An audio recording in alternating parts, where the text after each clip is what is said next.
I pledge allegiance to the flag of the United States of America and to the republic for which it stands, one nation, under God, indivisible, with liberty and justice for all.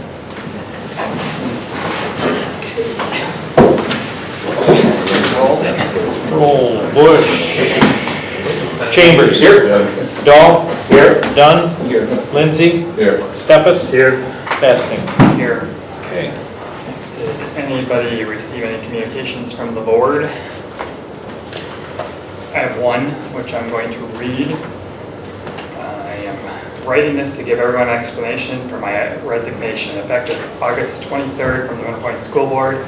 First of all, let me say that I greatly appreciate all those who have reached out to me with concerns that something was wrong or that I no longer enjoy being on the board. I certainly enjoyed my time on the board and working with fellow board members and will certainly miss it.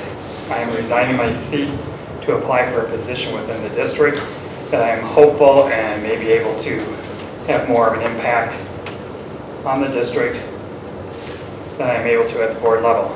Due to Wisconsin law, I am not able to apply for this position in the district while on the board, so I'm resigning my seat and able to do so. I appreciate everyone's kind words and encouragement, and will certainly miss working at the board level. Andy Bush. So, and I had nothing else. So can we have a motion to approve the minutes? When we did the resignation of Diane, I said with regret. Resignation with regret. And it's not in there, and I'd like to have that put in there. Yep. On page 5, number 2, down below.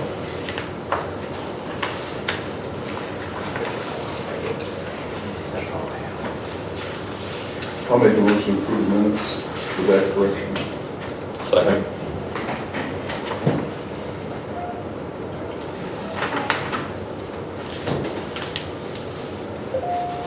Okay, any other comments? Let's take a look at these. Lindsay. Yes. Chambers. Yes. Dahl. Yes? Dunn. Yes. Steppas. Yes. Fasting. Yes. Okay, HSR update. Alrighty, well, thanks for having us back again.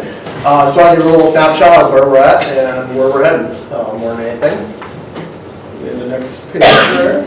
Thank you, Mitch. A couple of topics that we want to cover tonight. Just want to give a snapshot of the overall schedule and where we're at. We have reached a milestone where we're moving into more engineering conversations. We'll talk a little bit more about that as well. Just want to give a snapshot as well of the overall budget. Everything's tracking good. Just want to show it up paper more than anything. Our last core team meeting, we did discuss furniture procurement potential process as well, and we want to talk about that.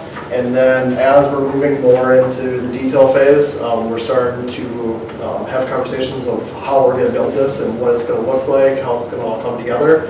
I want to share some of those thoughts, and then really there's the next steps of what is coming down the pipeline. Overall schedule, so this is a schedule we've been tracking with from really the beginning itself. We're just over halfway through the design process. Basically, we're right on schedule. We're right where we want to be. We're basically moving from a 2-dimensional plan to 3-dimensional. You'll see more of our faces around here where our engineering staff are getting more and more involved as they really take over a lot of the conversations. So we're having much more detailed conversations. On Wednesday, we're meeting with a couple of utility companies on site with their engineers as well. So things are progressing very, very well. The floor plan's locked in. What we mean by that is there's less of moving around those spaces and more development of those spaces. And we're still fine tuning, things like doors, windows are definitely still in development, but the footprint is pretty well established at this point. We're moving into the engineering conversations. So this is where we get much more detailed. So I do apologize in advance at the core team meetings if they get a little winded, but we're really diving into that level of detail at this point. And then on Thursday, we'll be talking and continuing conversations about the finishes, colors, wayfinding, floor finishes, wall finishes. We're really starting to bring in the finish conversation as well to make a complete package. So we have a great interior staff, the department that will really lead that as well. So still tracking to basically go to the end of or during January timeframe, which is the perfect time to be bidding a project like this. So now that we're getting to this point, I want to give a snapshot of the budget. Still pretty conceptual for a budget, but it's much more developed because we have a floor plan, because we know the square footage, and because we know the level of renovation in particular. All potential areas. So this is what we're aiming for. We also do isolate things like project contingency and really isolate some potential owner budgets. So we'll go over this in maybe a little bit of detail. So site development, this is everything related to the site itself to make sure that we can do the building addition. This is important to make sure that we have proper stormwater management on the site in particular. There's still a little bit of development of paved surfaces and how those really play into that. So we're a little bit conservative on that number because of that conversation. Building renovation, so we broke it into 3 categories of the building. And so there's 52,000 square feet of existing. We're breaking into light renovation, medium, and then heavy. Light renovation is basically mechanical, electrical, plumbing upgrades. So these are pretty straightforward, and the budget's kind of associated. So about 23,000 of light renovation within the spaces. So this would be spaces like the cafeteria would be a light renovation. Medium renovation is when we introduce additional finishes within there. So this would be take the art room in particular. That would be a medium renovation because we're introducing finishes into that room. Heavy renovation is what we were primarily talking about last time. That's when we're keeping the structural system, improving the structural system in some cases, and really doing a heavy renovation. So it's about 9,000 square feet of area that is a pretty extensive renovation of that space and an associated budget for that. Building addition, pretty straightforward. We're right where we want to be for overall square footage. And then the associated budget with that. And then why we like to also show budgets at this stage is we have 11.92 to work with. That is all in. And we want to make sure that we can do things like furniture, signage, technology, equipment to really make this all fit the entire facility. So we allocate funding for those type of purposes. So we'll talk a little bit more about furniture, but we want to allocate a budget for furniture.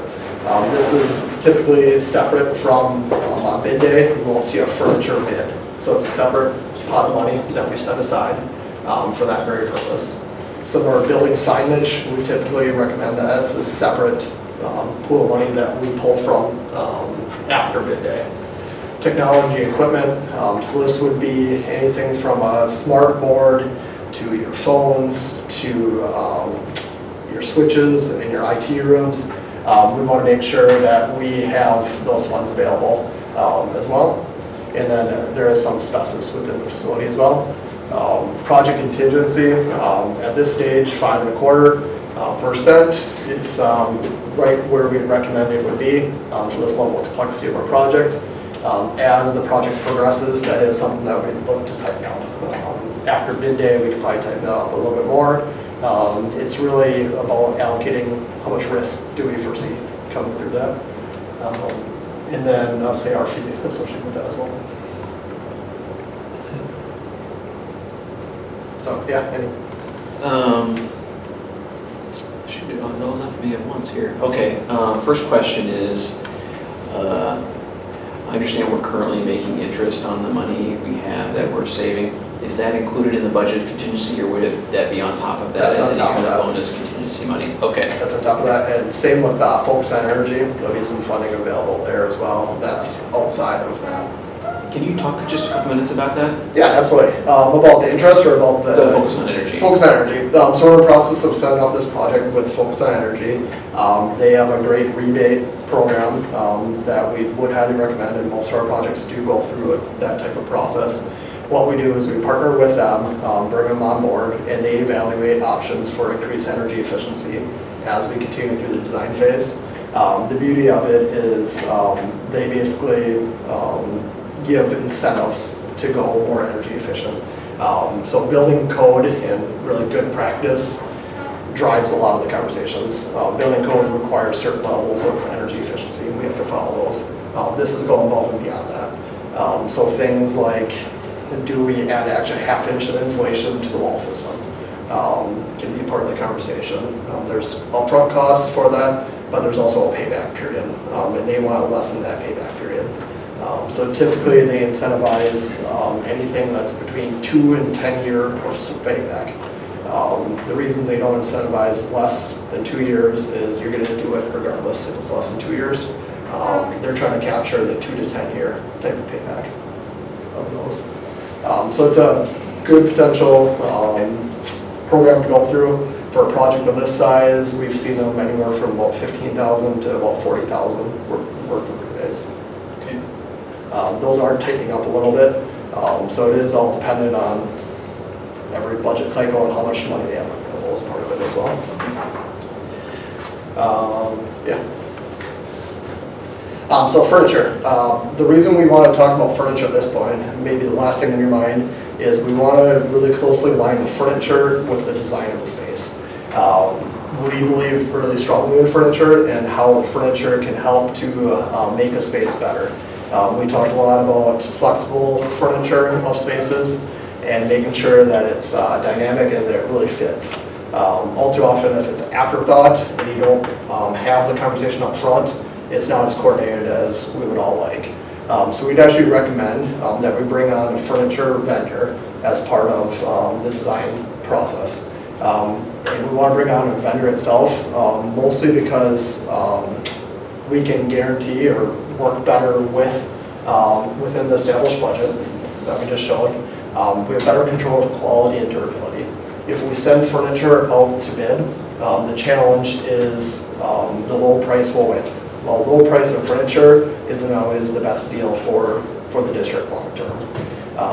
So that's why we actually recommend that we go through this type of process where we can still control the overall budget, but we get better control over the quality and the durability of the furniture.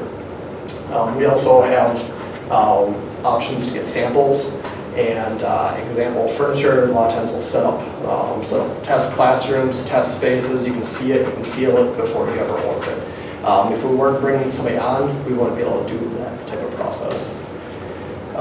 It just basically aligns. We want to make sure there's a close relationship between the furniture and the educational space itself, especially in the library media center.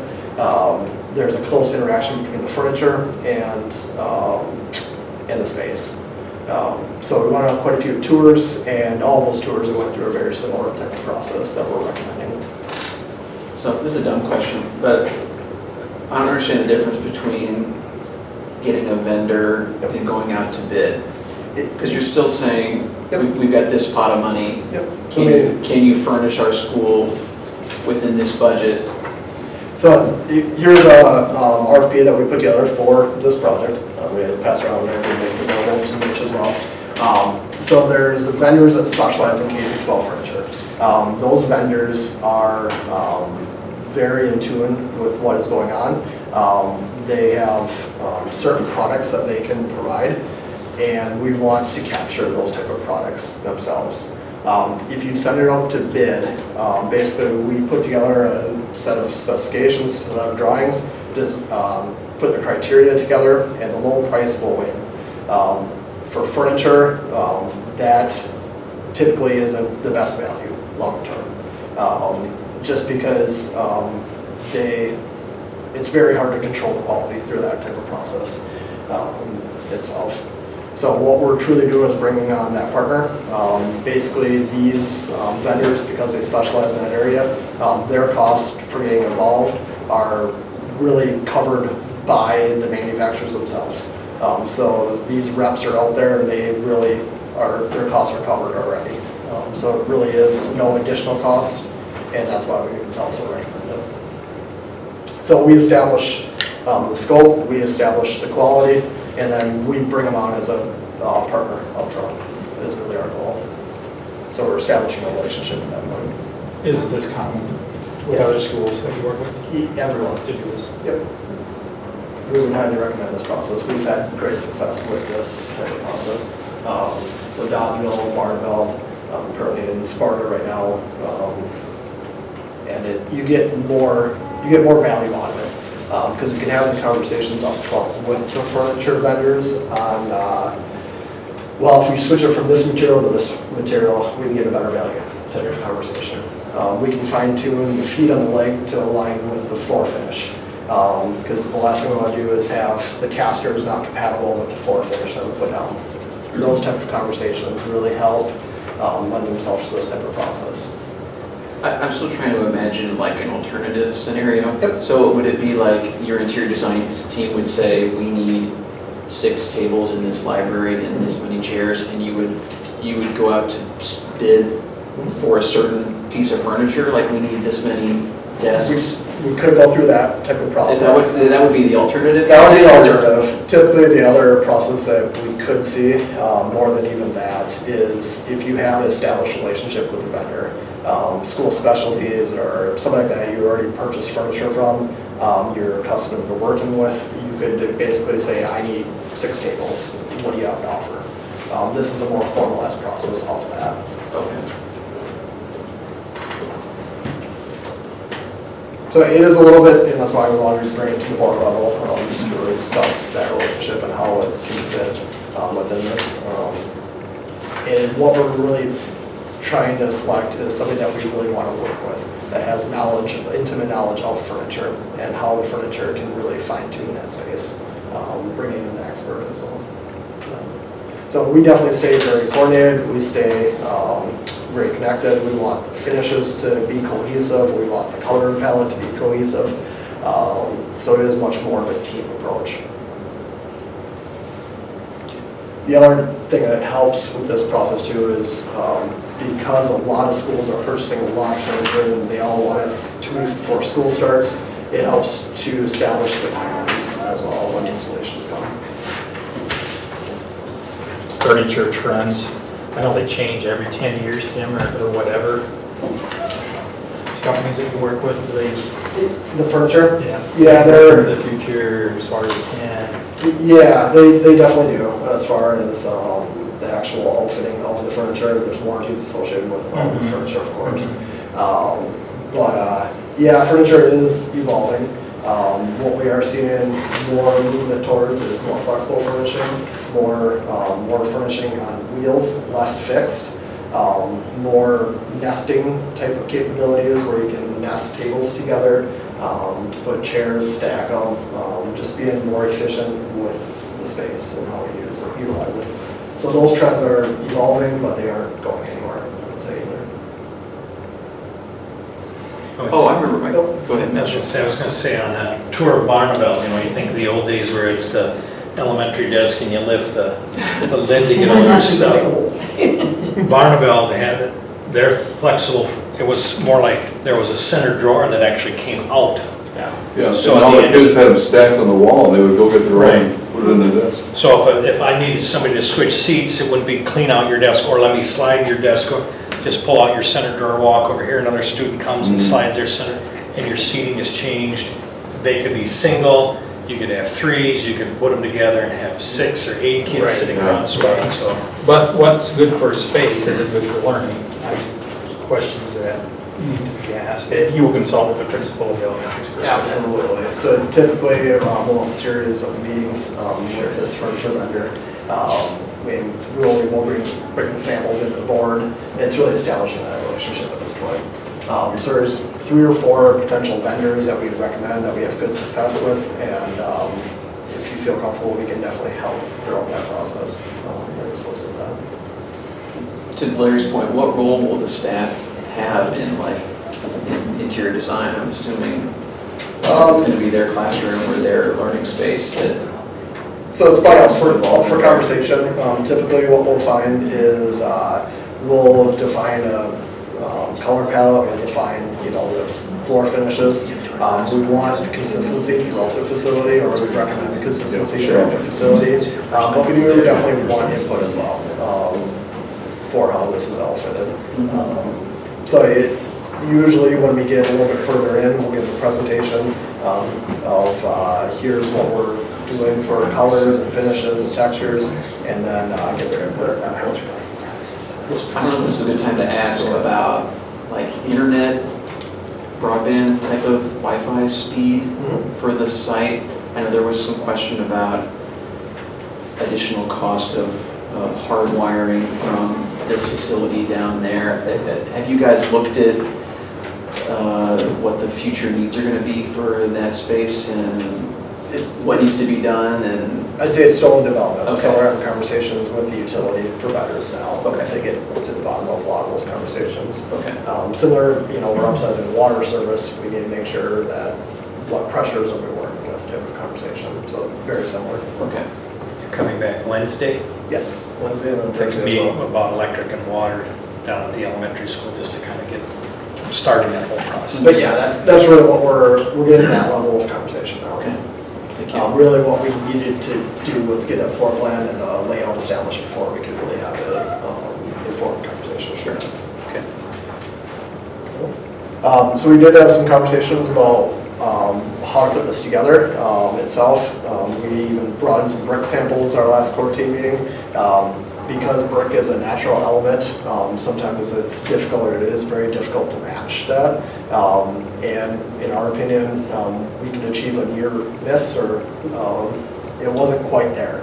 And it had a brick is a very good material, very tried and true for K through 12. However, finding a good color match that looks cohesive on a building that's already been added onto, we kind of talked ourselves out of it. So the other option that we're talking about for the exterior walls are actually insulated precast wall panels. There's one there on the left-hand side.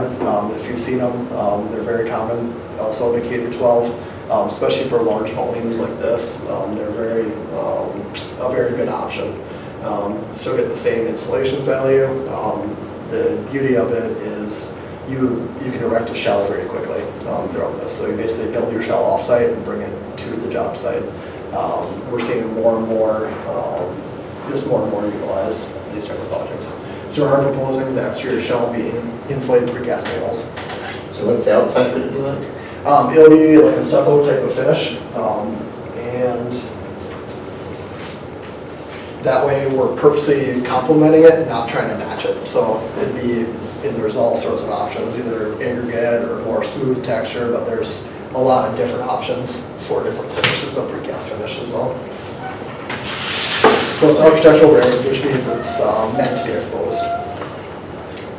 We still have integral color, so we're not talking about painting it itself, so it does have good long-term durability as well. And then we also, just like your wall here, incorporating some more natural stone accents throughout as well to try to just warm it up and have it be more tied into the area as well. Some other materials that we've been talking about is in the main circulation space of the addition. We're talking about flooding the space with light from above. On the left-hand side is Independence, Iowa, project that we did clear a couple years ago, where we have a translucent roof. Itself is a polycarbonate system, and that's what we're proposing, a very similar type of system that we're proposing in this project, where it gives good diffused light without creating a greenhouse, but does definitely have good access for natural light within the spaces themselves. And then we're also looking at options for incorporating some more natural elements like wood glue laminated structure. So this one is an image of an elementary school that's currently under construction of wood glue lam and decking. Basically, it's a structural wood decking and structural glue lams. And what we like about it is it incorporates some more natural elements. It's more sustainable than utilizing steel or concrete for those type of spans. And it does help to dress up the space. Instead of adding a lot of ceilings that can add decoration or a lot of other finishes. We like just exposing the structure themselves. So we believe it ties in very well to this area, and kind of a combination of having the daylighting from above and then incorporating some wood into this project is what we're proposing. So we're just having some early conversations about what this could look like. What this is really leading into is more of our engineering conversation, so mechanical and electrical plumbing. Our structural engineers very much on board. Interiors, that'll be the bulk of our Thursday's meeting is talking about interior design. So Kylie will be getting very heavily involved. And then continued site planning. Now that we have site survey completed, we can do the more engineering on the site plan itself. And then just the floor plans and site plans here. That'll be the same. Questions? Yes. On the site, let's say renovation, let's say you run into something unexpected that may not fit within the budget. How soon do you notify us, or I hope that doesn't happen? So it's construction. There's always a level of uncertainty whenever there's construction. Sure. I'd be lying if I didn't say that. So that's really why we carry contingency. And that's one of the main reasons we carry contingency, especially at this stage. We also do as much investigation as we can to try to minimize those conversations. But I've yet to have a project that there isn't something that surprised that came up. How does that work though? When I'm asking, is something to notify us, or how did it?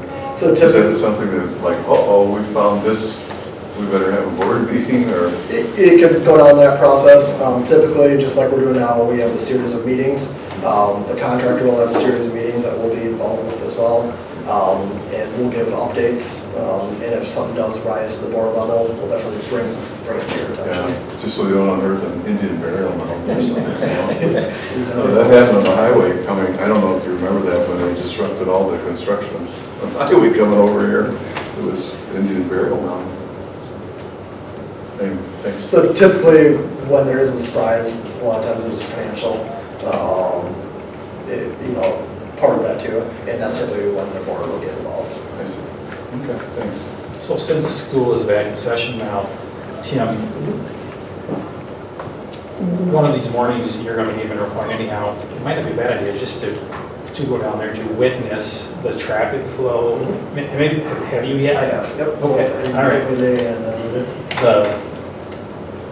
The concern of mine is the teacher parking lot, the buses and the kids and the parents trying to get around there. I guess there was a few backups early on this season. I don't know if that's going to be common or not, but, and I don't even, there's really nothing we can do, but as long as you're aware of it. Nope, absolutely. We want to fine tune the site plan as much as we can. It is, especially with the topography around there, it's a challenging site to circulate around there efficiently and safely. And that's the main reason we want to create that drop-off area within that loop, is really create a safer avenue for the cars to get off the street and separate the traffic flow as much as we can. Has there been discussion to keep the cars, the incoming cars off of that street or away from that intersection? Are you talking to the north?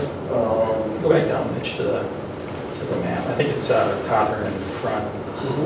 Where the buses currently are? Yeah, where the bus parking is at, correct. Yeah, it's just Iowa right here. Iowa Yep. in front to Cawthorn. And the hard part is, part of Iowa is chewed up as they're doing Oh, yeah. the street projects, so that brings people in different directions as well, because they were doing sewer and water lines. Right.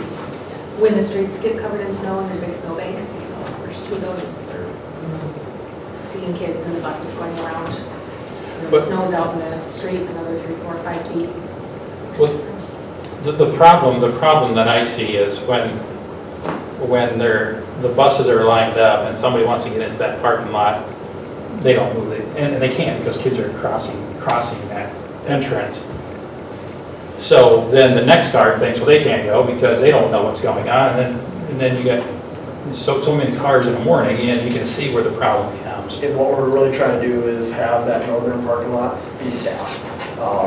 be really staff and then event parking, and not have it be a daily visitor parking. Staff can't get into that parking lot either. And then the cars on Iowa are turning left to come back down to Cawthorn. So like the staff who are waiting at Iowa to get in for the buses, then cars are going to the left of them around the corner and the buses are trying to turn onto Iowa. And It's it's because the staff can't get into the parking when the buses are there. Right. And there's cars, there's double-sided parking, I believe, on that street, and there's not room for buses to turn. I mean, it's been that way forever, and we're spending $12 million, and we were told when we voted for it, that it was going to be better, and it's not better at all. Well, the way that we're trying to alleviate that is pull as many cars away from that area as possible. Pull the staff parking away, or pull the visitors, and our goal is to have staff there by the time buses get there. Yes, we are actually, heard the conversation that the buses are actually pulling into there to actually block that intersection. That's to alleviate that concern, where typically the buses are typed together, so you don't have people walking through there and minimize that. We're also adding want to add select parking stalls to Cawthorn as well, so that they have access to the main entry and stay away from that northern part. And then the drop-off, pickup zone to the south, we want to make that as easy to use as possible, just to have the controlled traffic flow to the south. Well, I think that's going to be a big improvement. It really will. The concern I have is up on Iowa and Front Street. So we want to isolate that to really buses as much as possible. And maybe, Tim, you were talking, I just thought of this, maybe keep the buses back, put an entrance for the kids away from the intersection. At least they could cross the parking lot then, because you're right, it is employees, and they know that they have to stop for a kid if a kid's in a crosswalk, to keep them out of the intersection. Because I did get a couple of phone calls on that. But I think it is, beginning of the school year is always, we see that as a challenge. Right. There's some new faces always, new parents, and then the road construction, I'm sure doesn't help either. But yeah, it is But I don't know if the road construction's really affecting it, because that's further down, and everybody comes up that way anyhow. Yeah, we so do recommend that is probably the best location for buses within this given site. Pulling them on the site, I think, would make it worse, and congestion will be worse. Well, if we had the real estate along there, it would be easy to do too, but you can't do it with a 40-foot bank. Tim, we were wondering if the land and the topography doesn't lend itself to extending a road from the staff parking all the way to center. Go here and come down here. It's a little bit of a steep grade. It's also a steep grade coming out of the staff parking lot. But we've got a little more, and I don't know how much that encroaches in the baseball diamond. I don't think it's far enough. Yeah, anything is possible. But I mean, that's weird. It truly is, it is worth discussing. There'd be lots of, well, I don't The know challenge- what you'd have to do. The idea. Yeah, the other challenge is you want the potential But then new what happens intersection, is you wouldn't want this that part where bypass you're intersection, living, so let's turn around. so by the stop sign. Even if there's you have that road distances coming away in, from intersections that you have to maintain. Okay. I think it could be possible to This take time, and block off this drive to any other traffic. Come in there too, are they gonna- And it's if you Oh, take I see. the fencing The back bus would here, stay where it is, the staff would just come in that way. right, but if you take some of this fence off, you could bring a sidewalk through this property, because this isn't as steep of a slope coming through there. So buses could drop off the students onto a sidewalk that would come in here Okay. and keep it out of this intersection. That might help some There of that traffic. is no sidewalk right now either. So maybe move up Yeah, the the bus back. Yeah, the only sidewalk is on this side of the driveway here. But if you move it to the other Not side, driving that out would back help. behind it, and then they come along the side. That's what Mitch was trying to say. So I mean, that's a possibility. We take a section of fence out and put a sidewalk on the west side of How many buses are this. stacked up there on a given morning? Is it 4 or? Six, Yeah, So does that extend all the way to the intersection at Center Street? not quite, no. Okay. Okay. So you could back the sidewalk. Mrs. What's her name? Cal? Yeah. So they're not on the cars. You still have to Last time I seen her. Okay. We're moving that sidewalk. Further on the agenda, we're looking at buying ground in the expanded playground. The previous architect firm, of course, you can have an entrance in right there. Did we deem that cannot work? There, I would say anything is still possible, however, it's very tight. It would require a lot of site grading. It would also encroach onto the field to make that feasible. And to be honest, I'm not sure what we would gain by being able to do that.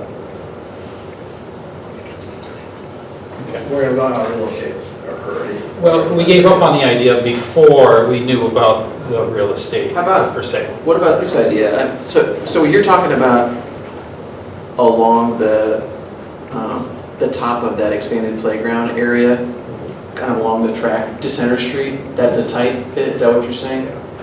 And grades are kind of working against us there. Have you thought about, instead of making that a road, making that the kid drop-off sidewalk and have the buses drop off on Center Street and have the kids walk down a sidewalk through the playground to the school? I mean, it's not that much further than the top of Front Street. I mean, it is quite a bit further, but I mean, it is a totally separate drop-off area than any parking entry or exit. Yeah, I think what we've seen tried true is the more convenient you can make the drop-off, the better, more people will utilize it. And if we make it, I'd say, inefficient, it just won't be utilized. They'll be going the way that they always go and going on the street and walking the shortest distance. I like the drop-off concept. It's just getting the cars to that. Because we want to keep Concord one way that time of the morning. And we're not, and the best way to get there is up Iowa Street, the way it sounds. I mentioned it to Bob that we want to meet. He said there were people on Cawthorn that would probably fight it. I'm assuming that it would be below Tower, but I think we still have to hold that meeting to discuss We were only that. talking from front to tower, weren't we? Correct. That's what I told him. So you're only looking at a couple of properties, and anybody on the south, anybody south of Tower, from here down, I'm assuming this is where most of the people weren't happy about it. Well, they were concerned they wouldn't be able to go up to their house. And I Right. said, well, we can't stop you from that anyway, Right. so. Right. And I know you've heard a dozen ideas, one more. Maybe bring the buses into the staff parking lot to drop off. And then Yeah. then they gotta get back out again. Then they gotta get back out. Yeah. And that, Or they'd wait there until school started, but yeah. then they got high school kids. In this given circumstance, we really do recommend keeping the bus on the periphery of the property. I think it is probably the best given, especially with where the bus can safely maneuver and the way that they can get around the site. It looks all too flat here on paper, but it's not. Okay, unless somebody's got another question that's completely different, we're gonna move on. Will you stick around for the I absolutely can if you want. land purchase? I do have a few questions on that. Absolutely. Okay, let's move on to budget update. Okay, so going to the first month of the school year, a year ago, 2018, we'd spent about 13.49% of our budget. Going into last school year, looking at budget comparisons, and you'll notice that there's a little different dollar amount. And then this year, 12.94, again, a change in the dollar amount, so I think the percentages are fairly close as to what has been spent to start the school year. So I think budget-wise, we're in about the same position we were a year ago. Any surprise expenses to start the year? No, actually, there hasn't been. And then, as typical, Dr. Dunn, you're always the gifted one on the board, asking questions ahead of time. We talked about interest.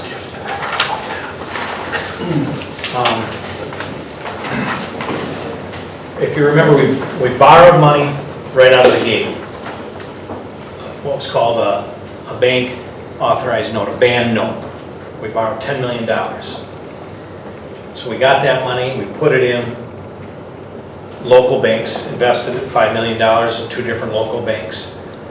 Then Baird came in, sold the bonds at 2.88%, somewhere in there. We got another $10 million. So we stuck that $10 million in the bank as well. And we had to pay off the band note by September 3rd. So what you see is, in essence, how much we have paid out of our referendum monies and how much interest we have made on the money that we've had. We've just put it into 2 banks. So we've been making fairly good interest. Matter of fact, you look at total interest earned so far is $82,000. So again, any interest earned can be spent on the project itself as we move forward. And this is only on 10 million. We still have authority to borrow another 1.92 million somewhere down the road, sell those bonds somewhere down the road. So there's where we're sitting budget-wise for the referendum. So we're down to 10 million now? Now we are sitting on 10 million, a little bit less. Minus the- Yeah, minus the last phase. We had to, by September 3rd, we had to pay off the bank loan, and that was already done. So we still have 1.9 million that we can borrow. Correct. So on the current 10 million, are we gaining as much interest on that as the first 10 million, Mitch? Yes, yeah, we're still gaining money. We were getting a little bit more because we actually had 20 million for a short period that we were making interest on. Right, but has the interest changed when we paid off the first 10 million? No, So it's still the same? right. That was my question. All right, and that's locked in for how long? It's basically, the money has been set aside in the 2 banks. Right. They can't sit on 10 million, or they can't sit on 5 million. It has to go out to different locations that are paying interest on the money that they basically got from either Farmer Savings or Mound City. And has that been locked in then for the short life of this loan? That interest? I don't know that you lock in interest because the money is pretty fluid, because every month we're calling one of the 2 banks and saying we need to draw this much, so then they have to, close out one of those investors. I and so on. understand. So I was just wondering if it it's not like we're locked in at 7% for 3 years or anything like that. It's the current rate. It sounds like we got a really good rate on our money. We're doing well with what has been put out right now. And we're fortunate that right now we're not spending a lot of that money either. Next spring when we start with the construction, then there'll be more draws and that balance will be drawn down. So obviously the lower the balance, the lower interest. This is a question for the land purchase pertaining to the interest. Can we use that interest to buy that land? Nope. No, because that wasn't part of the referendum.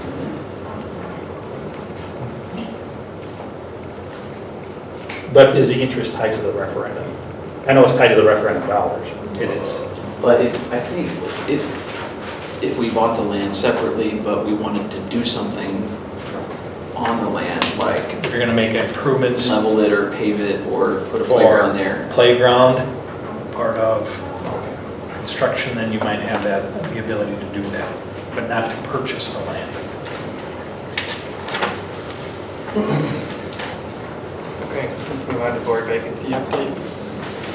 Just a reminder of the policy for anybody wishing to fill the board. So during the 60 days immediately following the date on which the vacancy first exists, so August 23rd, board may fill the vacancy only by appointment made by a vote of the remaining members of the board. And it kind of spells it out. We have published it on our district website. We have 2 applicants currently for the vacant seat. We have left it open till the end of the month. So we can't really do anything prior to that point in time, but we will come back to this board policy again to fill that. We'll be looking to fill it at the October meeting. We had just talked about having a policy committee to look at this policy. This thing's got to be changed because it's really a strange policy. Made us look stupid. So I'd like that one to go to the policy committee and have them rework it. I realize we have to use it presently, but in the future. Does anybody object? No, I thought it was a little strange how we did it also. Policy, you know who it is, policy? It was me, Lindsay? yeah. And I don't recall who the second person was. I thought it was Andy, I thought, but I'm not sure. You know what? It might have been Andy. I think it was Andy. but I'm So not Jeff, sure. are we gonna fill this one according, will it be the same way as the last? you'd have to. We'll have to. You'd have to have 2 readings Okay. in order to change it. In order to change the policy. Well, whoever the 2 people are, maybe they could call you and Mhm. 2 docs, and maybe you can get, you guys just agree that that's who you want, and we just do it in one vote and be done. Or we could not be that lucky. So, let's move on to the planned purchase. Action items, first action item is the approval, asking to approve posting for a weekend janitor. I had brought this up in conversation before. Money would be coming out of Fund 80. It is currently built into our budget. I don't know, I can't say buyer's remorse, maybe jealousy is the right term to use. Sun Prairie has gone to referendum and successfully passed the referendum for hundreds of millions of dollars to build a second high school. And the impact on their mill rate for their hundreds of millions of dollar referendum was 82 cents. Because of the amount of property, the value of the Tax base, property. yeah. We had talked, going through our referendum meetings, that we thought the building referendum was going to be $1.74, and the operational referendum was going to be 78 cents. Last year, our mill rate was 11.33. Right now, with a weekend janitor position built in through Fund 80, right now the mill rate looks to be going up. I want to say it's like 79 cents from last year to this year. With 10,350,000, the mill rate's only going to go up 79 cents. So we're Instead of $1.74. at 78, so instead of 252, Something doesn't sound right. That's less than half. How'd they miss that by so much? well, they were using a conservative 4 to 4.5% interest. And we got almost half of that. And then we were given a preliminary valuation of the school district property within the tax base, and that had gone up more than 2%, which was kind of the conservative increase. It had gone up almost 4%. So there's a savings in the interest and a boost in property values and taxes collected on that property value, that it's really keeping the mill rate down for this upcoming school year. But it could, I mean, taxes are gonna go up proportionately though, because of the assessment. I mean, But a lot less than what we had feared. well, according to our mill rate, Yeah, the school district portion, we were talking or anticipating about $2.50 for the school's portion. If you live in the city with the addition of the city garage and police station, there's another increase on the mill rate, on what people are paying taxes. Plus the county So line jail. when we set the final budget, I will do my best to make sure that everybody in town knows that the school, the reason their taxes are going up isn't solely because of the school district and the referendum. But the valuation went up higher than Yes, expected. yeah, So the value of therefore, the property is The gone. mill rate didn't have to follow. Yes, yeah. So, Correct. but I agree that the mill rate, the taxes should go up as bad as what we thought. Right. So this position would be basically 20 hours, would be 10 hours on Saturday, 10 hours on Sunday. So then when people are in the building, there would be somebody on staff in the building. Things that can't necessarily get cleaned Monday through Friday, can get cleaned, better disinfecting when it comes to the cold and flu seasons and things like that. And with the addition down at the other school, I think there's probably going to be even kind of some of that shared location between this building and the elementary building. So this would be an employee with less than 1,000 hours per year? Correct. Will it be benefit eligible at all? Not if it's 20 hours, no. Summertime, you don't want to envision this. We have a couple of staff that are part-time right now, 4 hours a night, and they follow that for the summer. They still follow that 20 hours a week. And I would look at probably doing the same thing with this person. It would just be the 20 hours a week. Now it could be somewhere during the week instead of on a weekend because we're not as busy. And if everything is done on the inside of the building, would this position then be able to mow, trim, whatever outside? I would look to do whatever we can't get to on Monday through Friday is something that this position can certainly pick up and help us with. Did this come from Roger? He and I have had several conversations about this. He would say he would like more people on staff at full-time. When the building was built, the square footage drastically increased from the old school to this school, and there was no increase in maintenance staff to help keep it clean. But he certainly supports this. We don't have to worry about overtime. We don't have to worry about, hey, we let somebody in the building, they got permission, they wedged a chair or a rug in the door, now all of a sudden it's Saturday night and the door is still open. We would try to coordinate this so if somebody's coming in, a youth program's coming in, they have to come in during the hours that this individual is here, so when he leaves, the building's empty, or she, sorry, I don't want to make it sound like it has to be a man, but whoever that staff person is would make sure all those doors are locked. It would improve our safety and security on weekends. Issues come up. Not non-school events, non-school sponsored events. What's the program right now, Mitch? Do they pay for custodial services? If it is like prom, homecoming, they'll pay for the custodian to be here. If it is an all-day tournament, whether it's an all-day wrestling tournament or when we host an all-day basketball, youth basketball tournament, there is pay that they put in for a maintenance person to be here. Like you're talking about high school, varsity, like No, like even the youth groups. youth Yeah. program, okay. So yeah, like when we host the Clash this year for wrestling, which is the SWC and Swall Wrestling Tournament on Saturday, we'll have a maintenance person here. Part of that we can take out of the WI tournament monies. That's what I was thinking. But when the youth boys basketball program or the youth girls basketball program hosts their all-school tournament, then they usually pay to have a janitor here. They'll pay out of their till, out of their money at the door, concession stand or whatever. I make a motion that we approve the creation and posting of a weekend custodian, for 20 hours per week. Just one more question. That Fund 80 money, do you want to explain to the board where that comes from?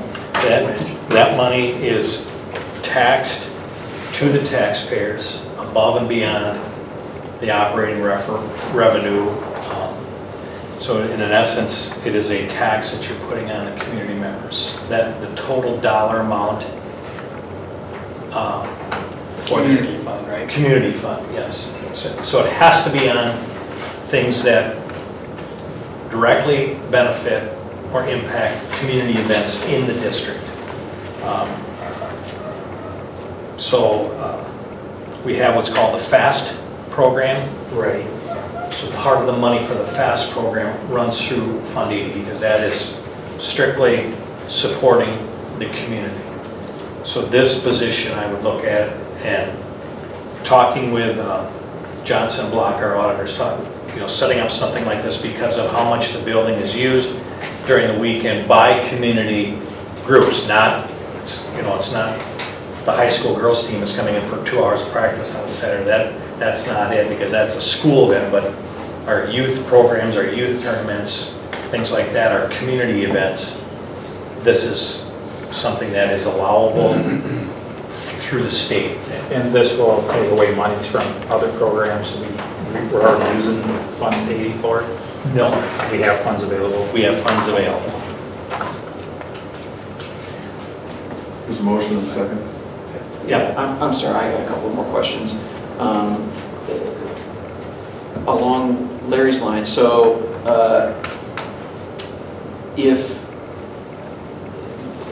like community events that are held on the weekend are being staffed by a weekend custodian that we're hiring, and the registration fees or concessions from those events are reimbursing those hours from the custodian, are you saying those are like extra hours in addition to the regular 20 hours? Or does that help offset the amount we have to take out of the community fund and therefore tax the taxpayer? Currently, we're paying overtime. The district will pay overtime. So if it is one of our current employees that's already put in their 40 hours and we're having this youth event and we need somebody here, then we have to pay overtime for that. But you charge the event 100% of that cost No. from the district? No.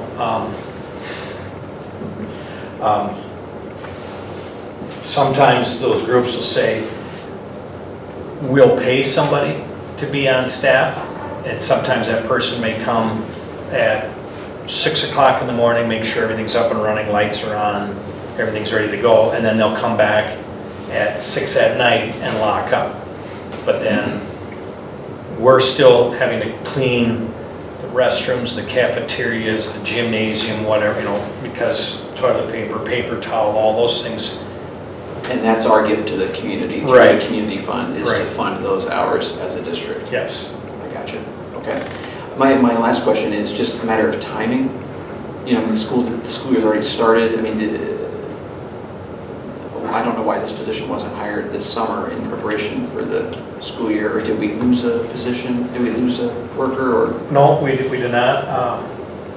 I've had this conversation with Roger the last couple of years about bringing it forward to the school board as something, to seek approval on. Budgetarily, in the past, it might not have been the right time. I believe budgetarily, this is a much better time fiscally for us to bring this position forward. It wasn't necessarily needed in the summer, and as the school year starts to ramp up even more, we will have more and more requests for weekend use. Okay. So that's why, as we're getting into the school year, we can be almost 24/7. Right. So it's getting to that point where we feel better if we have somebody and a school employee on staff. Hey, this door was supposed to be open, it's not. Hey, the balls were supposed to be here, they're not. Hey, this doesn't go in the right way, I can't get the baskets down the volleyball nets, and now we'll have a school employee on staff that can help take care of those issues. Do you think, Mitch, that this person will be somebody new, or do we have a half-time or part-time custodian now that could be interested in this? We have 2 custodians right now that are part-time. I don't know if either one, I don't know if Roger's had conversations with either one to see if they would be interested in picking up the additional hours, but now they would be working 7 days a week, because their part-time is Monday through Friday right now as well. benefit eligible as full-time employees. I think it's gonna be hard to find somebody just to come in on Saturday and Sunday for 10 hours each. 10 Maybe hours each day or 10 hours a? 10 hours each day. Yeah, 20 hours a weekend.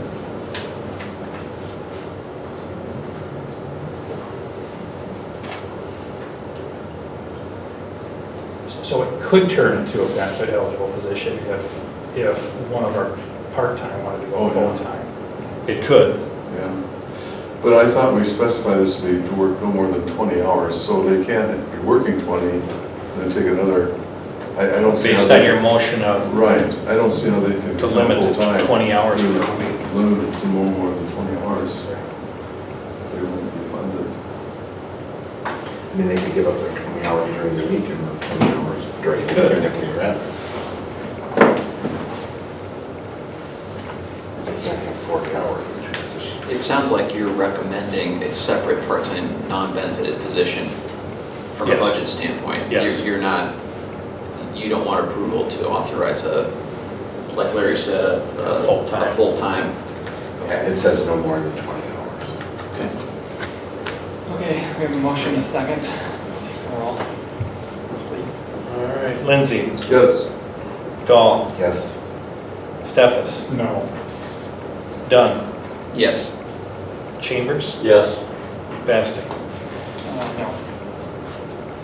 Pass 4-2.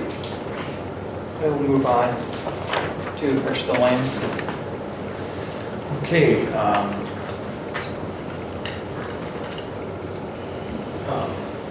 Nate has done some investigation, I've done some investigation.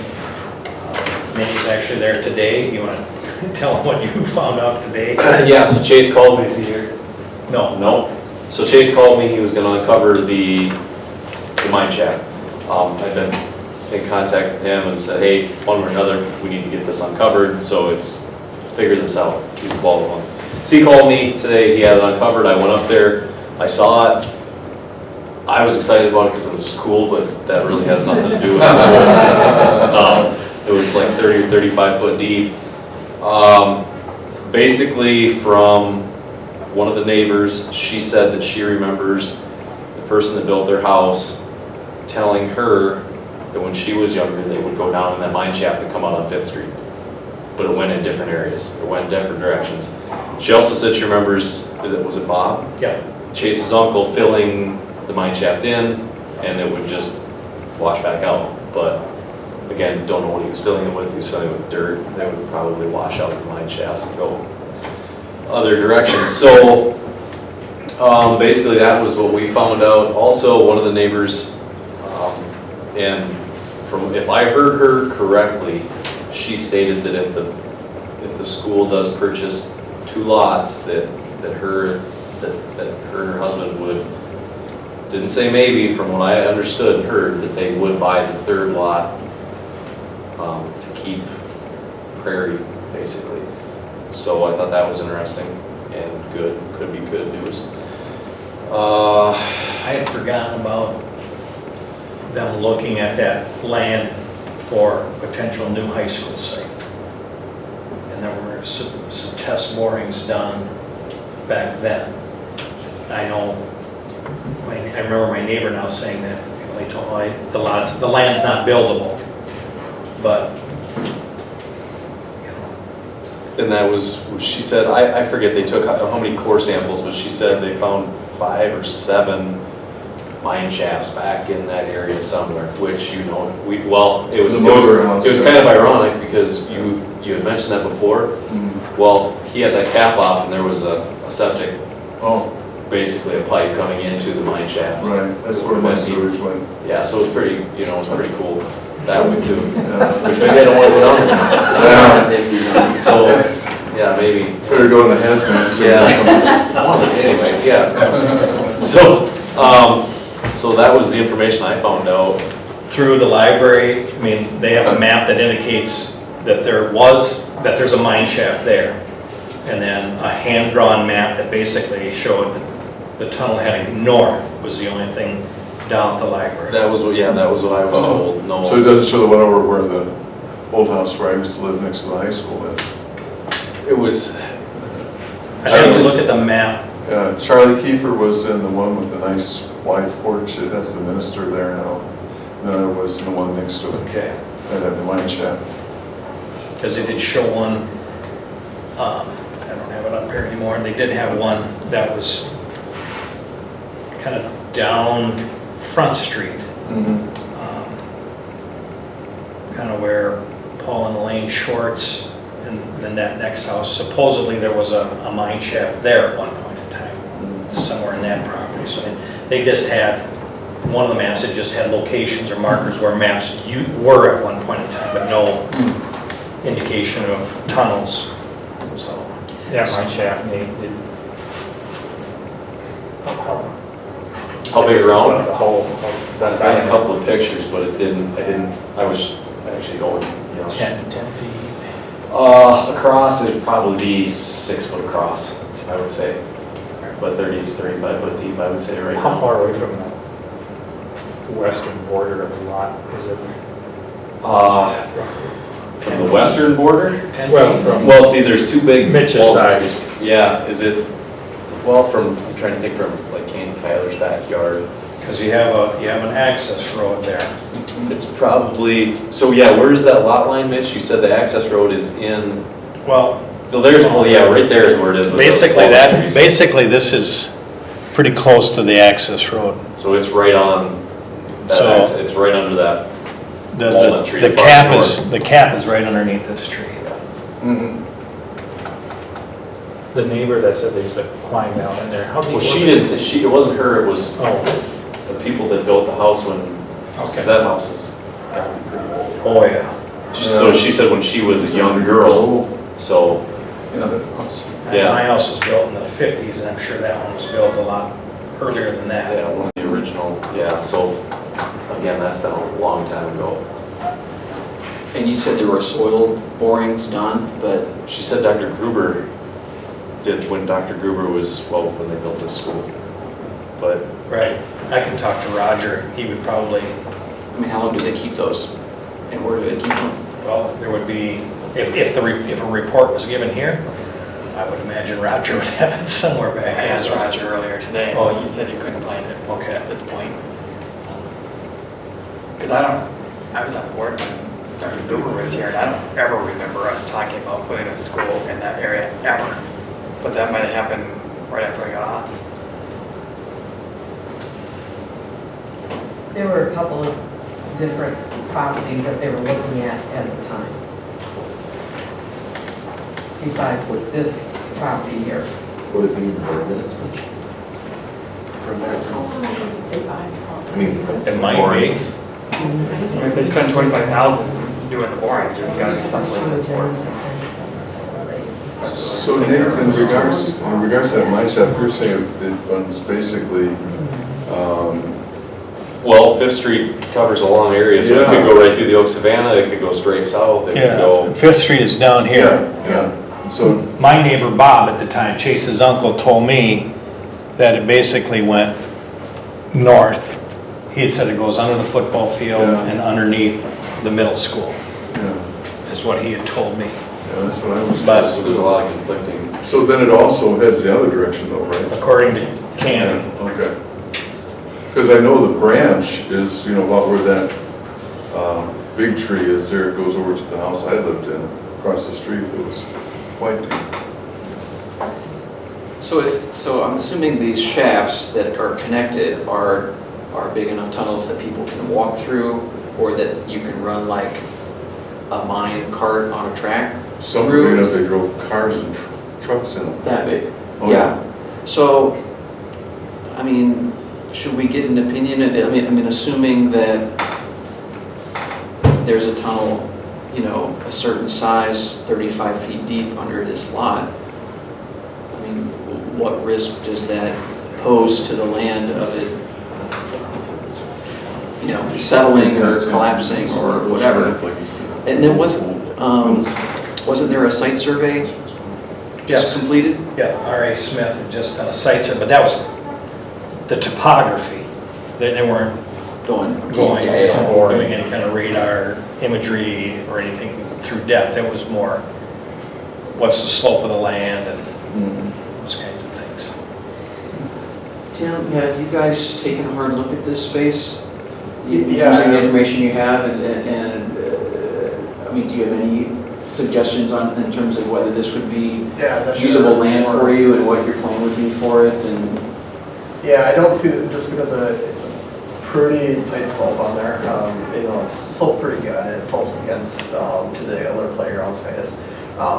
So I see it being green space, being potentially terrace to be a hard surface play. I don't foresee a building structure probably ever going on that type of property. So I think some of those risks, you know, or some of those conversations are minimized just because of what you're planning on putting on the surface itself. Well, my concern is if you move the playground over, would that area have to be fenced, you know, the shaft and, or some protection?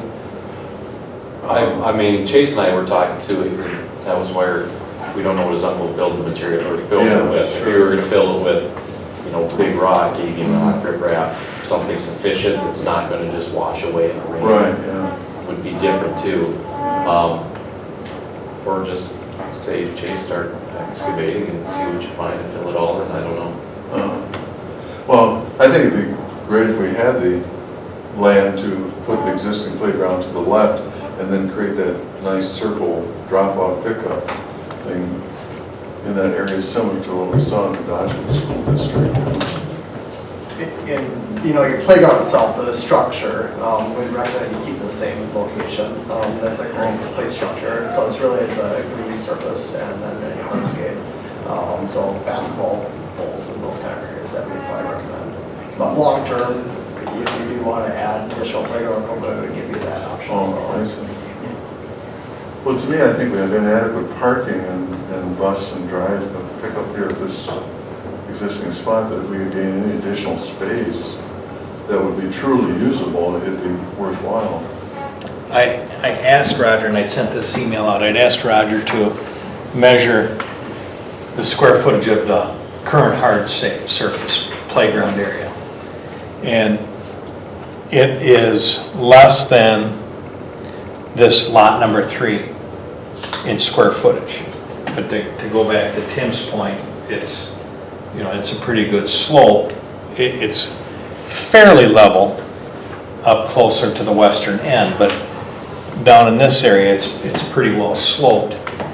So, you know, will Chase only sell us 1 lot? Would he sell us 2 lots? Does it have to be a package of all 3? And when I talked to him, he said he would certainly sell us 1 lot. He would sell us 2 lots if we wanted 2 lots. He had indicated at the last meeting that the price break would be if we were to buy all 3 lots, but you know, you could end up maybe orienting your hard surface playground north and south in that square footage and kind of take some of the topography concerns out. But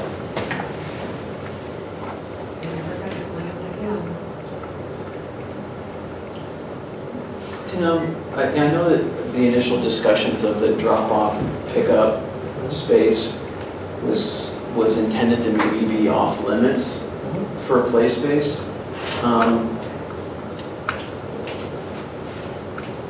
I guess my question is, why can't the kids still play on that during school hours if it's really drop off and pick up? I mean, are there current issues right now with cars being in that space or lack of parking because kids are playing on it during recess? I mean, is that I think part of it too is because it's just a paved surface, you don't have the proper striping, the proper curb, proper separation to create a drive within that space.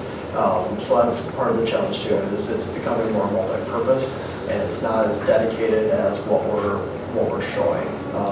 So while, you know, I just got done saying furniture, we like, you know, flexible and multi-use.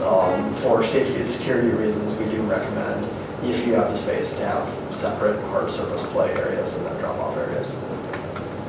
And in the morning, it would not work for a drop-off with kids that go to school early.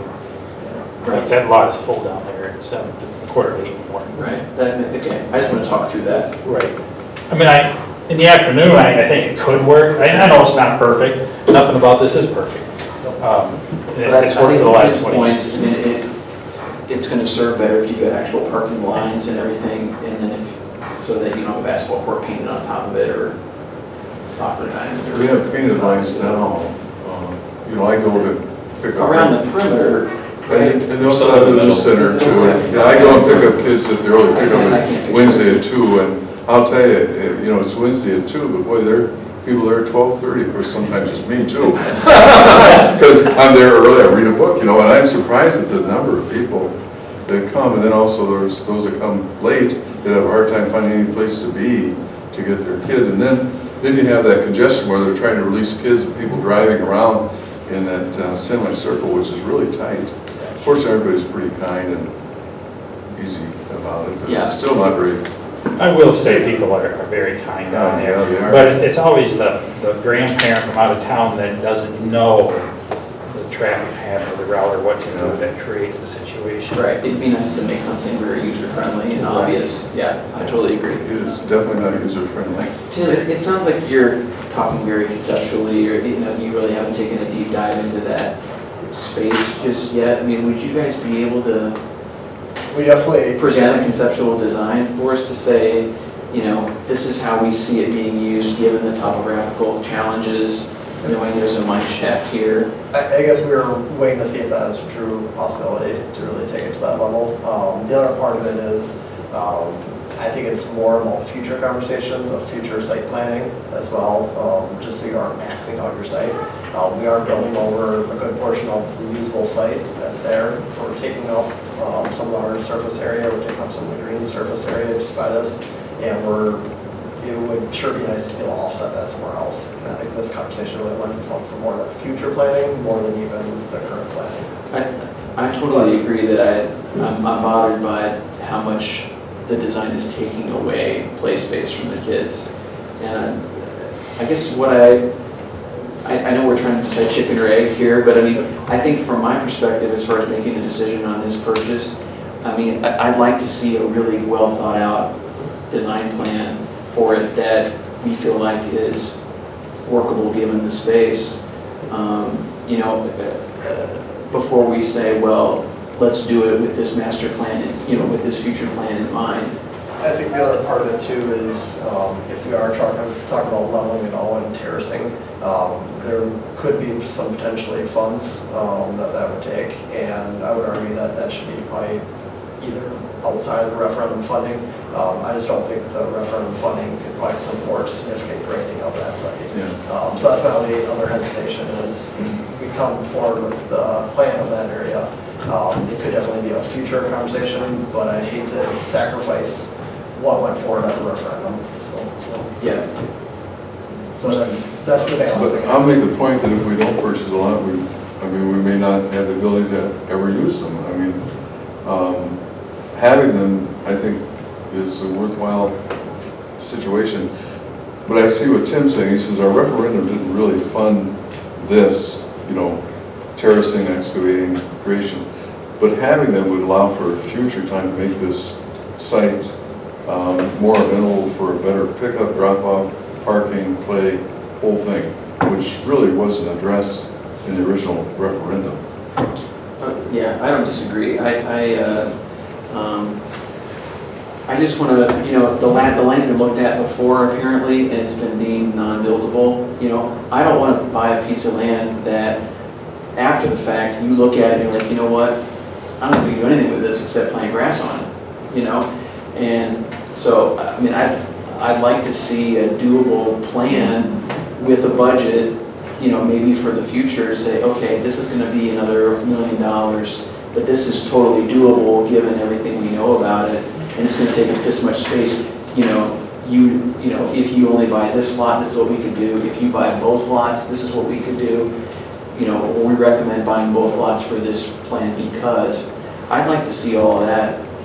Just so, I don't want to just buy it and then hope we can do something with I'm it. concerned that might require a new contract because that's outside the scope of the referendum. What we're trying to decide is if we would buy the lots. And then we would have a whole new conceptual contract because this isn't really part of the original referendum. I understand, I'm just I'm concerned. I'm afraid we'd have to hire them for a secondary conceptual drawing because it's not part of the original I reference. hear you. Is that an issue probably? It probably depends on what extent we're talking, and what level. I would also argue that, because it's undeveloped, green space is exactly what this site could really utilize. It's a great green space. Having a pretty tight site with limited green space, I think, having lots available that are built on is a great asset, just for all sorts of things. So I would argue that keeping it just grass, prairie, is probably one of the best uses, just to get breathing room around the facility as well. Okay, that's a fair argument. It also creates a buffer. The other thing, long-term, if that were to get developed, those sites, you have less of a buffer there. I think it really protects that buffer as well. Can I make a motion? But of course, with extra land and green space, there's maintenance costs to that. We're already facing that with the old stand. Action item, isn't it? It is an action item. There is some.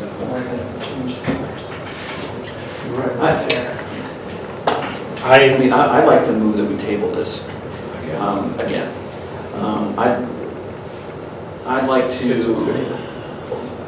I'd like to see a few design ideas, whatever you're willing to do, Tim. I mean, without hiring a new design coach, or even if it's just a nominal hourly kind of thing, just to put something together, I think that would be reasonable. Just so I have an idea of, do we need to make an offer on just lot 3, 2 and 3, and you know, do we really, is it worth all the money to buy these just to give ourselves a buffer of space, even though we never use them, right? But I'd like to see some ideas on what we could use it for, just so I can feel like it's a worthwhile investment. You know what I mean? Okay, I have a motion. Does anybody want a second? Dr. Dodd's motion? I'll second to table. And another discussion point, which is very important, is what we're going to do with that mine shaft. It has to be addressed. Yeah. If the school's going to own it with kids around it, it has to be. Yeah, absolutely. Either way. So we would table it to the October meeting, I'm assuming, right? Okay, so done, and Nate, second, with HSR bringing back some potential design concepts. And I think we talked to Ivy's as well for excavation costs, obviously, with help from them with their design. Is there any more borings that need to be done, Tim, around the school? I think we, as far as the building goes, I believe we have all that we need. The only open conversation is if we have a retention, stormwater retention area, we may need some additional test pits or more associated with that. This potential property, just because the grades could also lend itself to putting those type of elements on the site as well. Have all the water go in the mine shaft. We're more than likely, we're gonna have to have, because we're over an acre of development, we're gonna have to have a retention area and so. Oh, I it's know. gonna be some Koi pond. Whereabouts do you think? It's gonna be on the southern part of the site somewhere. So this does change that conversation, and that's why we're being a little, we're kind of holding on to the site design until this conversation is developed a little bit more. So timing is, from my selfish perspective, and keep the site planning on board, there is some sensitivity to this conversation, but otherwise we assume that it's not part of the plan for our planning purposes and keep moving forward as well. You think Is the final decision by October doable for your I timeline? would say so. Okay, we're calling question. Motion is to table this to the October board meeting. Dunn. Yes. Chambers? Yes. Dahl? No. Lindsay? No. Steffes? I'm voting no because I don't support the purchase of that property. Basting? Doesn't really matter what I say because Yeah, it's all it on the jury. Yeah, does. So then what happens? Then it doesn't, it fails. It fails. So I'll say yes just to make it even. Somebody want to make another motion? Well, clearly, again, with the mine shaft and the laterals, and we talk about terracing possibly terracing that, that area. I mean, what will happen with them cavities under there when we start to unearth things? I don't know, I don't think we're at a point where we can actually buy this and without knowing what's underneath that. Which is Without- why Well, we're Terry, taking why don't you to not table it then? You're not agreeing to purchase it, so now we're stuck. Well, how about if I So- move not to purchase the land? Can we do that? Can I do that? If there's a second, we can vote on that. Well, then we won't have any more discussion about it. Exactly. And I'm not in favor of buying it because it wasn't in the original referendum voted on by the people. We had plenty of land up here, and we decided to build down there, and now we want to purchase extra land that we don't need to purchase. I think it's a waste of money. And nobody's ever talked about this, but we are having significant problems in our existing elementary school, and not to start the rumor mill, but the mine shafts are within 200 feet there.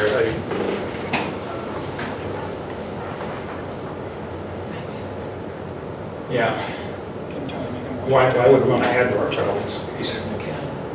You want to make that motion? I move that we do not purchase the land. And I'll second it.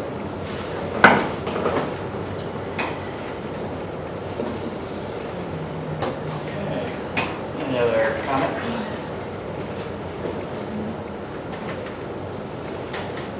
Okay. Well, Sorry. I just don't think we have enough information to buy it or not buy it. We don't know what the price is that we can, you know, I mean, we don't know if we've decided 2 or 3 lots, 1 or 2 lots. We just need more information, so I think we should make a decision here, but Okay. So Tony made the motion, Larry second. Call the question. Okay, so now the motion is to not purchase the land. Dahl, Yes. Steffes. Yes. Chambers, No. Dunn, no. Lindsay, No. Basting. No. So it's not tabled, then we're not purchasing it. What are we gonna do? It's kind of dead, isn't it? Well, unless there's a motion. I make a motion, we restudy these lots for the potential of purchasing them. Okay. Yeah. I'll second that. Okay, so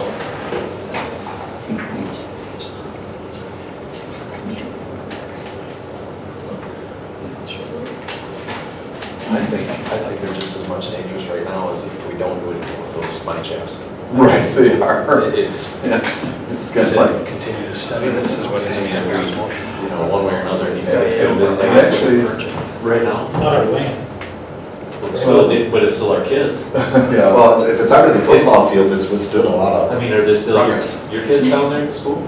They can still jump that fence. yeah, mine and run up now. there. Fall through a hole. I know, but we're not liable. It's not our land. But it's our kids.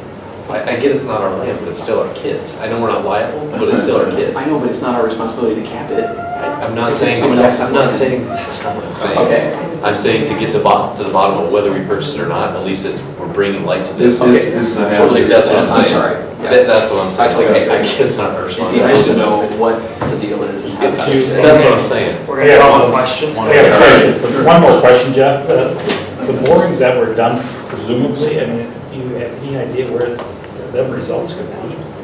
No, this was, I built this in yeah, 96. this was prior to me even being an employee here. I mean, I can certainly date back to that, you know, any kind of board minutes back in the Probably 95. 95, 94, somewhere in there, and just see if there's any recollection or Be a place to start. who, if a company did it, who the company was, are they still in existence, and try to get that information. You have a motion to continue to study for possible purchase. And I know Chase met with the city to sell it into lots. And I'd asked the question, well, there's a mine shaft there, and at that point in time, that didn't seem to bother anybody. There's plenty of Is there a second to that them. motion? There is, Yes. Dr. Dunn. So I have a motion and a second. So motion and second to continue to study for possible purchase, that land. Lindsay, Yes. Dunn, Yes. Chambers, Yes. Dahl, No. Steffes, No. Basting. Yes. Thank you. Okay, That motion carried.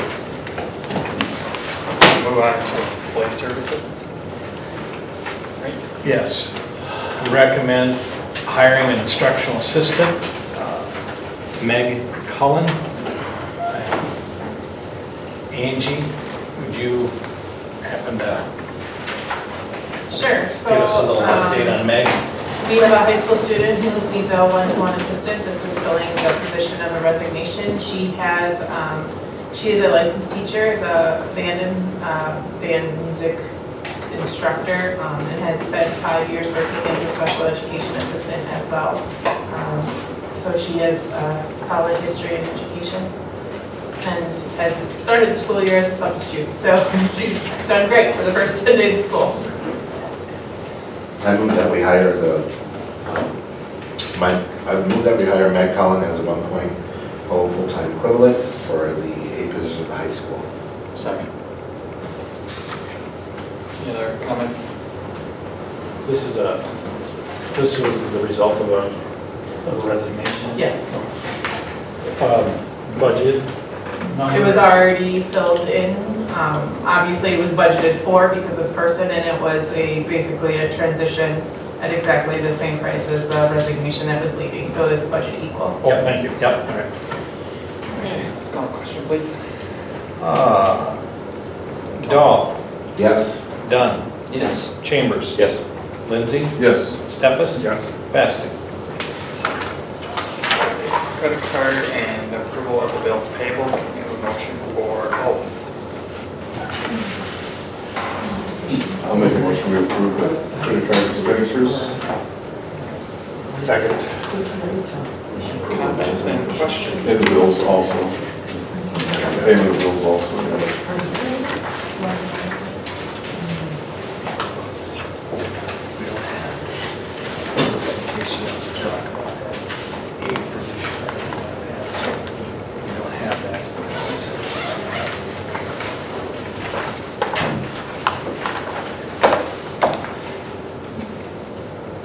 We have a motion and a second. Right. Any questions? Let's call a question then. Lindsay, Yes. Dahl, Yes. Chambers, Yes. Dunn, Yes. Steffes, Yes. Basting. Yes. I guess we don't have anything for a closed session unless somebody has something that I don't know about.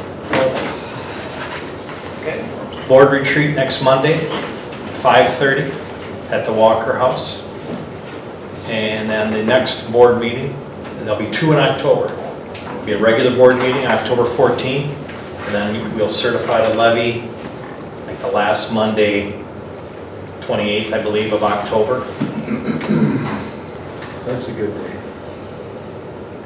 Say your birthday. It is my birthday. Well, Sweet. Great cake, treats. Put 50 candles on it. We're not going to close session. there's no need, it So I was move on that we there. adjourn. When we move to adjourn, somebody want to second it? I'll second. Voice on it? Yeah. All those in favor? Aye. Anybody opposed?